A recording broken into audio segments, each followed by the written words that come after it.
ତିନି ଭଉଣୀ bubble gun ଖେଳି କରୁଛନ୍ତି ମଜା। ଠିକାରେ ଘର କାମ କରିଥିବାରୁ ବର୍ଷା ଦିନେ ଘରର ଏଇ ନତିଜା। ବର୍ଷାରେ ରାସ୍ତାରେ ଆଣ୍ଠୁଏ ପାଣି ଯାଉଛି। ସେ ରାସ୍ତାରେ ସବୁଜିମା ସ୍କୁଲରୁ କେମିତି ଆସିବ ଟେନସନ୍ ଲାଗୁଛି। ସାନକୁ ନେଇ ଅପେକ୍ଷା କରିଥିଲି ସବୁଜିମାକୁ।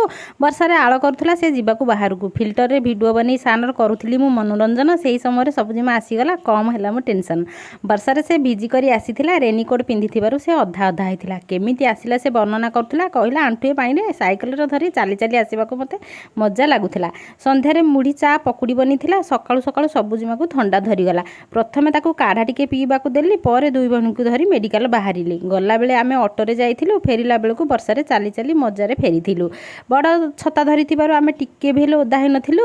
ପାଲ ତଳେ ଗାଈକୁ ଦେଖି ଆମେ ଖୁସି ହୋଇଥିଲୁ। ଆଜି ଘରେ କାକେରା ପିଠା ବନିଥିଲା। ମୋ ବୋଉ ବରା ଇଟିଲି ତରକାରୀ ପଠେଇଥିଲା। ଟିଙ୍ଗିରି କିଛି ନ ଖାଇ ଭାତ ଆଳୁ ଧରିକି ଖାଲି ଚାଟୁଥିଲା। ଲୋନି ବଡ଼ ସେବାରେ ଲାଗିଥିଲା। ଏଠି ଦୁଇ ଭଉଣୀ ସୋୟାବିନ୍ ଖାଇ କରୁଛନ୍ତି ମସ୍ତି। ଆପଣମାନେ ବି ଯାଆନ୍ତୁ ଗୋଟେ ସବସ୍କ୍ରାଇବ୍ଟେ କରି।